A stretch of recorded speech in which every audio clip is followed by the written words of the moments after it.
So guys, now for something you've all been waiting for, your daily dose of Slavic accent.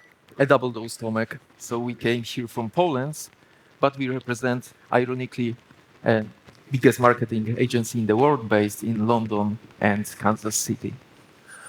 So I am the super handsome guy on the left. My name is Tomek, I'm Chief Experience Officer at VML Poland, and among my many heroic duties, I run the Experience Design team.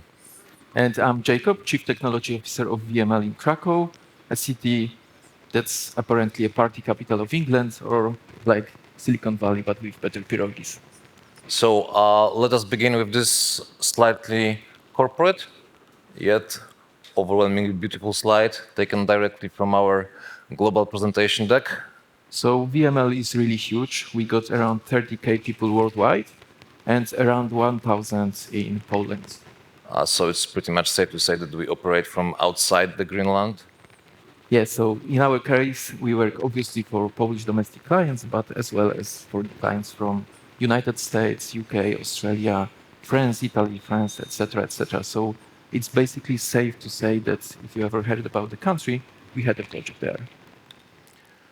And don't even bother reading this one. People don't live long enough. If you were to ask us what it is that VML globally actually does, the most correct answer would be yes, because we do almost everything. Our services span across brand experience, brand strategy, brand communication, which in human speech means that we are an ad agency. But we also do customer experience, enterprise solutions, which means that we deliver a variety of digital products and MarTech platforms to our clients. And we also do a fair bit of consultancy, commerce, and data. Yeah, and we work for a diverse range of clients from local businesses to global corporations. So our goal is to help them to navigate through this digital landscape and, of course, achieve their business targets. And to simplify a bit, I think that the peculiar thing about VML is that we are connecting towards the brand and technology, and that allows us to offer a comprehensive approach for digital transformation. So on one hand, we have this cheerful bunch fighting for their golden crystal titanium lions at Cannes, occasionally bringing one home, obviously not being aware that they are being replaced with AI as we speak. Yeah, and on the other hand, we have people pushing innovation and building platforms for the biggest global brands. And that shows our commitment of staying at the forefront of digital innovation. And the best part that sometimes we get a chance to play with cool gadgets and still call it work. And in the same way, we are always on the lookout for the new workflows, technologies, tools that would enhance our more grounded core offering. And this is obviously where our interest with Webflow has begun. And speaking about our core offering, the type of work we do in Poland, just a few examples. So this is one of brand.coms we built in Poland. We do a lot of them. Actually, several we delivered for Ferrero. We've been working for them for almost a decade now. This is the latest iteration of global TikTok platform. Something we are especially proud of, LMS, educational platform for healthcare professionals built for Sanofi. It was designed to be sort of a Netflix experience, but instead of Stranger Things, you get movies about inflammatory diseases, which look about the same. We have solid track record in e-commerce design. Actually, the biggest platform we built was the one for Leroy Merlin, pardon my French. But the bulk of our offering are the mid-plus size platforms, usually with very clear business goal to inform, engage, and generate sales and lead generation. So this is our bread and butter, and this is where we actually see some significant change happening. Yeah, and from that perspective, we would like to share with you our view on tech stack decisions in VML, including the role of Webflow. So to get to the first one, let us begin on a more personal note. Both Kuba and I, we joined VML a long time ago, back when it was cool for young people to work at an ad agency. Same way it is right now, cool for young people to even have a job.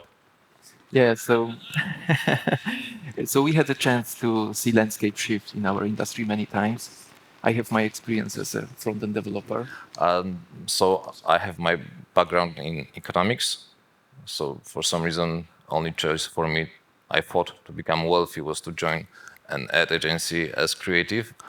Surprisingly, this didn't pan out exactly as I expected. But on the plus side, after a few years and many adventures, I was able to move to experience design. Yeah, and I'm back. And so, yeah, Tomek, I usually mention that I was a lawyer, and within the first 2 minutes of meeting someone new, It's but true. this time I held out for 6 minutes, so I think it's my new personal best. But let's say that I just traded arguing with judges to arguing with compilers, or I just want to believe that technology saved me from being a lawyer. And going to that, on the left side, you can see one of my legal docs when I was a lawyer. So it's one from one of border for force proceedings. Some basic legal stuff connected with smuggling drugs to UK. And on the right side, you can see my first commercial projects as a front-end developer at VML. So suddenly it was a revelation to me. So finally I could create something visually appealing and far cry from my dry legal docs. And going to the nature of web technologies, and I would like to show you this diagram I came across at Beyond Tellerrand conference in Berlin. It was from speech of layers of the web from Jeremy Keith, and I think it's really interesting. Look at the bottom that we have some stable fundamentals and foundations of the web which barely change through time, like TCP/IP, HTTP, URLs, and moving up we've got HTML, CSS, and their lines are longer but still straight, and that means that they remain stable at the core, but they are expanding with time with the features and possibilities. And at the top, we've got this crazy line of JavaScript, and there are, we all know there are so many frameworks and tools which are coming up every day in our industry. So I think it's a great analogy to our industry and to all of the companies, agencies, that we need to be stable at the top, at the bottom, and firmly rooted in some foundations, but still adaptive and flexible at the top. And that's why we are here today. And what does it all mean for aspiring web developers? So I came across this interesting picture and roadmap of the front-end development on Twitter one day. And once it was enough to know some basic CSS, HTML, JavaScript, maybe jQuery if you were senior a couple of years ago, but it's crazy right now. So there are a lot of layers that you need to connect to understand, a lot of services, tools, and frameworks. So I think that's it's always changing, always challenging, and that's always something new to learn in the world of web development. But I think that's good. Never boring moments in the world of web development, and I think it's a good moment to point out that concern that some developers might have if tools like Webflow can replace developers. I think that it's not the case at all, because Webflow frees our time up for focusing on some more complex things and to some system integrations and solving unique client problems. And it's all about evolving with the industry. I still remember slicing PSDs. I know it's hard to believe, but I'm old enough to remember companies like Macromedia, languages like ActionScript, and software like Fireworks that all sound today like a cool name for electropop band. But many, many moons ago, and in case of this one, the year was 2012, and the file name was Danio, which is one of Danone's brand, underscore website, underscore homepage, underscore final, underscore v8xx, underscore export, underscore devready dot psd, or maybe even psb, if you know what I mean. So I think this screenshot neatly represents the divide, the huge gap That was between how the design used to be represented inside the design software, Photoshop in this case, with all the layers, masks, effects, that had no real direct representation in code, and the reality of HTML and CSS. It was like devs and designers lived in two separated worlds. Yeah, and I lived through the change, and I think that we've gone from pixels pushers to problem solvers. Yeah, and for us, it's a finalization of the much longer process. At the beginning of the web design, we used the same exact tools that were used just for graphic design, visual design, with ability to move objects freely on the canvas without any constraint other than maybe a virtual grid for print layout. And a huge shift came with tools like Sketch and obviously Figma, software that tries to mimic the behavior of the elements inside the structural code. But still, when you are designing things in Figma, we are pretty much creating visual mock-up representation of something that later on has to be expressed with code. And finally, with Webflow. This is where we think that design and development truly converge. We are no longer creating mock-ups, we are making real websites in real time. And actually the knobs and levers we are playing with are the same exact values that will finally land inside the end user browser.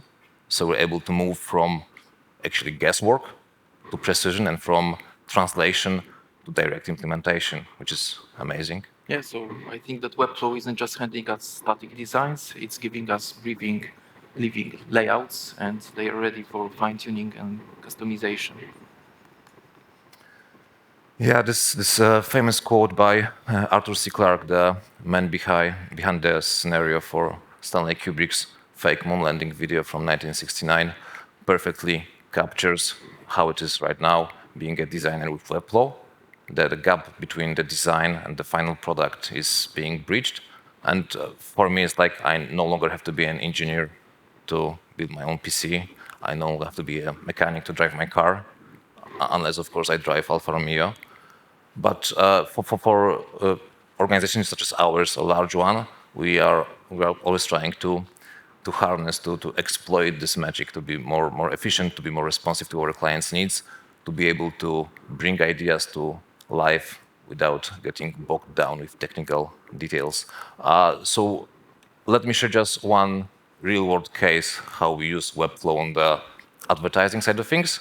It will be a short video with creative case we hope to get recognized for at next year's Cannes. So just take a look.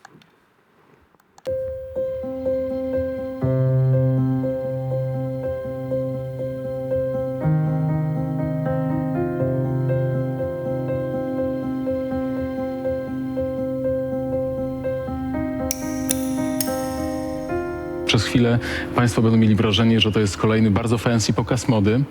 Natomiast to trzeba zobaczyć, co się dzieje w pewnym momencie, co ma nas skłonić do refleksji, ale także do działania.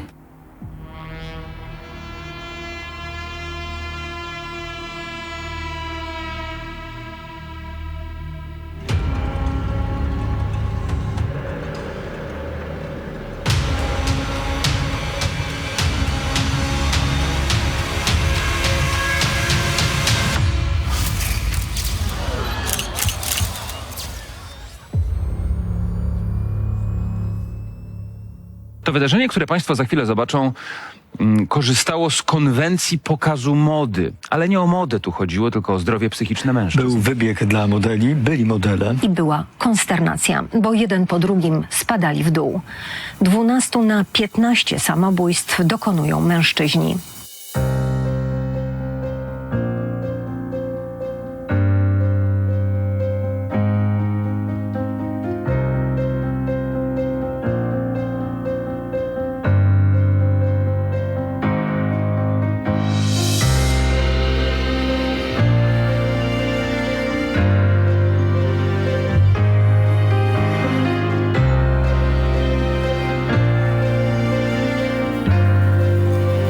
I dlatego postanowiliśmy przeznaczyć 4 miliardy 200 milionów po to, żeby ci, którzy są w kryzysie zdrowia psychicznego, żeby mogli być leczeni w warunkach, które są warunkami XXI wieku.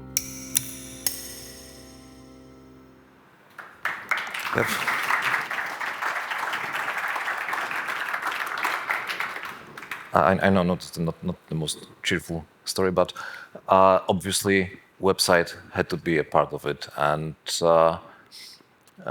website that would be able to carry the creative, the visual narrative of the whole campaign. Website that would be able to be still emotionally engaging, yet technically sound, that would carry some significant traffic and, in all honesty, give back some cool numbers in analytics that we could put back into the case.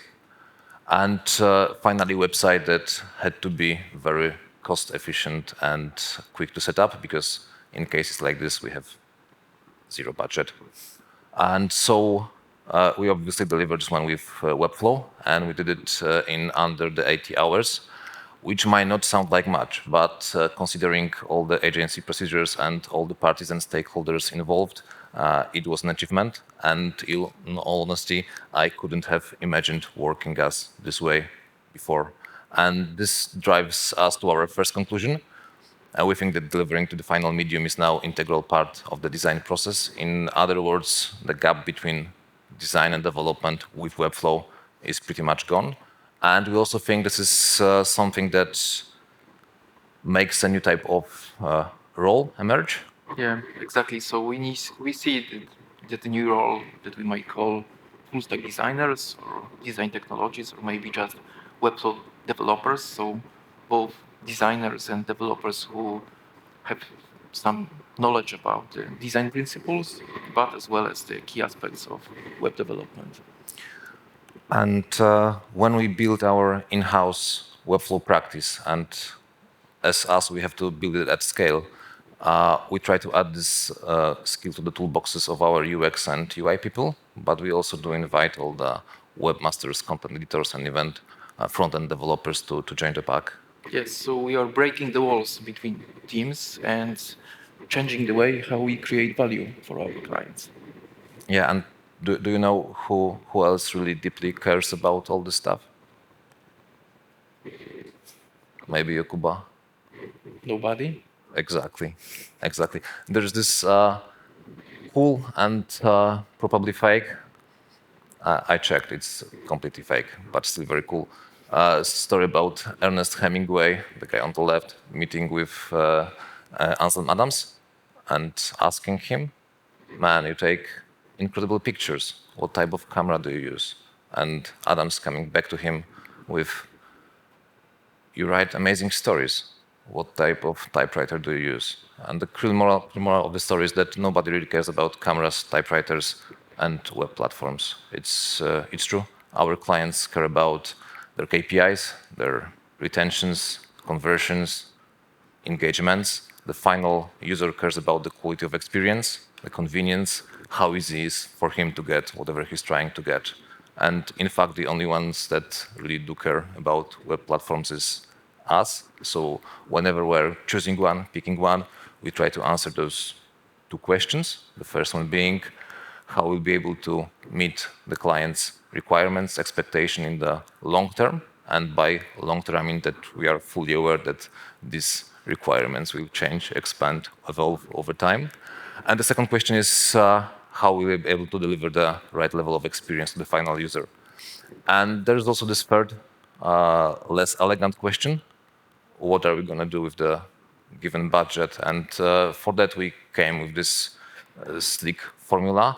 From our experience, whenever we are working with Webflow, especially together with Radium components, and we manage to avoid involvement of any tech-heavy people, we get up to 25% efficiency, both in terms of time to market and in terms of costs. So whenever we are thinking in terms of those tighter budgets, the Webflow is our go-to solution. And also, from the other side, we feel that Webflow brings value for money for the client that is very hard to deny. A few words about processes. Sorry for that, but we feel this is something that is also strongly influenced by Webflow. This is our typical design sprint. We try to deliver new incremental value to our clients every 2 weeks. We try to work very closely with our clients, and whenever we get enough of the design value completed, we then open development sprints that go in parallel. This is the way we like to work. This is the way we advocate to our clients. But landing back on planet Earth, this is also how we design. I'm sure many of you heard or said this type of sentence at least once this week. And we feel that Webflow pretty much solves this for us. This is actually where Webflow shines, because with Webflow, we never move outside the design sprint, because design and development sprints are the same sprints for us. Still, we deliver new incremental value every 2 weeks, but this time this is the final value in Webflow. And whenever this unexpected and structural change, let's call it improvement, comes, we are able to handle it with relative ease, because we don't have to move outside of the Webflow stream and go through all the steps. So it's pretty much the endpoint for us. So for metrics such as speed and efficiency, Webflow has been a winner for us. And also we came to the realization that whenever we think about our core business, our medium plus size conversational platforms, Webflow is a perfectly viable solution at this stage, especially after what was announced yesterday, when we ask ourselves this question, how we'll be able to deliver all the expectational requirements for the clients in the long term. Like right now, we feel that Webflow ticks all the boxes. And just one example of our latest work, something we delivered for IQM, the Finnish quantum computers manufacturer, was a solution based on Webflow. In fact, we managed to keep this streamlined workflow of moving just between Figma and Webflow. We find it very easy to integrate this thing with a client's CRM, and we came with 30% efficiency, which is for us astounding. And I hate to repeat myself, and stop me if you think you've heard this one before. It's my favorite song by The Smiths. But again, I couldn't have imagined working this way before. Yeah, so from my perspective, and I think that it's all about investing the right tools. And as a CTO, I've seen many tools overpromise and underdeliver, come and go. And we had I think that's really big needs in our company to find this gap between design and development and to bring design and development together. So take a look at this graph from an article with the success stories of tools on the featured on Product Hunt, and see how no-code tools are leading the race. So I think it's showing a lot how our industry is changing these days, and it can confirm that we made a good choice going with Webflow. And I'd like to share with you our timeline of Webflow adoption at VML. So it's all started in three years ago with foundation of no-code and low-code tracking group. So we were just monitoring and evaluating tools on the market. And 1 year later, we decided to do some more detailed research with some proof of concepts. And we identified Webflow as the most promising platforms. But I need to admit, and I'll be honest here, as a CTO, I was skeptical at first. I was asking myself a question: could a visual development tool answer all of our questions and questions of our clients? But we launched first internal projects in Webflow, and it was a big success internally. So we decided to grow our practice development, and we skilled a lot of people from, as Tomek said, UI, UX designers, through content editors and junior front-end developers. We obtained our first certifications in Webflow. And right now, dozens of our team members in Poland are certified in Webflow. But we've got also teams in Costa Rica, Portugal, with Webflow certified people. And we established ourselves as a key player in this world of Webflow development. And also look at all of these familiar names. And I can assure you that I confirmed that slide with Webflow marketing team. So you've got Drupal, Contentful, Magnolia, WordPress, and each of these platforms has its strengths and their solution for some challenges. But to be honest, among them, we needed some tool that can fill the gap between design and development, help us with these time to market crazy times that we have from our marketing clients for their campaigns, and as well be really cost efficient. So I think that's at the moment we are at the point when it makes perfect sense for us to include Webflow as one of our key tech offerings. So if any of you work for a company similar to ours, I have a very strong recommendation regarding Webflow for you. Don't go with it. Let us have it. So to sum it up, look at towards the future, and so I see the future where designers have more impact on the final products, and developer just can focus on some complex solutions instead of working with layouts. Yeah, and for us, thanks to Webflow, now we have a perfectly viable alternative for all the code-heavy CMSs, all the code-heavy platforms. And from my personal perspective, it's so cool that Webflow is making just plain web design so much more accessible and so much more fun. Yeah, yeah, and that's all we've got. If you have any questions, please shoot. Thank you.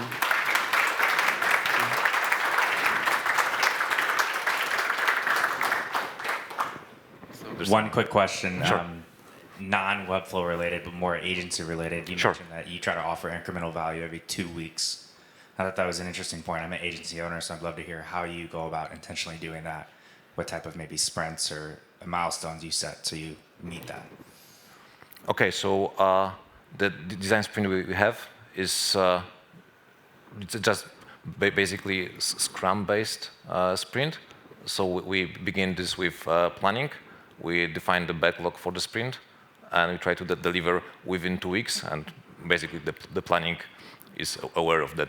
We have 2 weeks to complete the sprint. And one thing we do is we work extensively together with the client. So we push the clients to work on a daily basis with us. There is no other way around it. We have to meet with them day by day. And we do one thing that is maybe not that common, that after first week, we get this pre-demo session with a client to tune up, so to not get surprised after 2 weeks. And from our experience, when we work closely with development, because we have both design and development teams, this gives us advantage in time to market, because at some stage we can overlap the design and development sprints working together.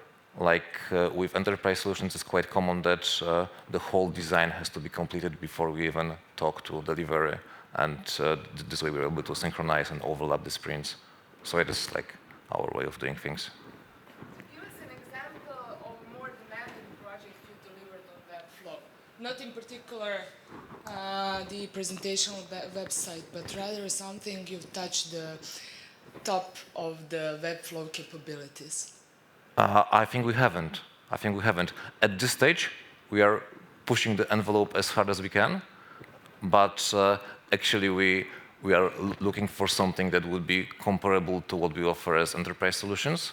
Like our role, I will be honest, inside the VML right now is being disruptors, and whenever we are thinking about those behemoths of solutions, we try to push Webflow there and experiment. So we are not at the stage when we can talk about offering Webflow to the huge accounts of VML, but we are trying to get there, obviously. Yeah, and maybe I will just add that we got in Poland 400 AEM developers, so we are really disruptors in the terms of making Webflow in some areas work for us. Yeah. Like, and of course, this is a risk factor for VML, because a huge part of VML business is AEM, and it's like $1 million accounts. Okay. I just had a question about how many designers, developers you typically staff on a project. Say, for example, the Tic Tac website and that experience. Like, roughly, what's your team size? And are the designers also the ones doing the Webflow development, or do you have specialties, like multiple people handling each of those domains? Okay, so in case of projects like Tic Tac, there are two sides of that. One is the designing sort of the master instance, and the other thing is doing all the global implementations. Like with TikTok, we went to 24, 25 markets. So that's a bit different. We usually keep our teams very light. It's not like we're involving a huge number of people because we feel that efficiency of these additional ones is diminishing return, basically. So in terms of design on projects such as TikTok, we usually work with teams of just one UX, one UI, doing the whole design, because honestly, it's not a complex design. So it's a fairly simple page. On the technical side of things, I will pass this to Kuba. So it depends of the timelines that we have from the client, but the TikTok project was developed by two developers here. Okay, I think good. Yeah. Thank you so much. Thank you so much.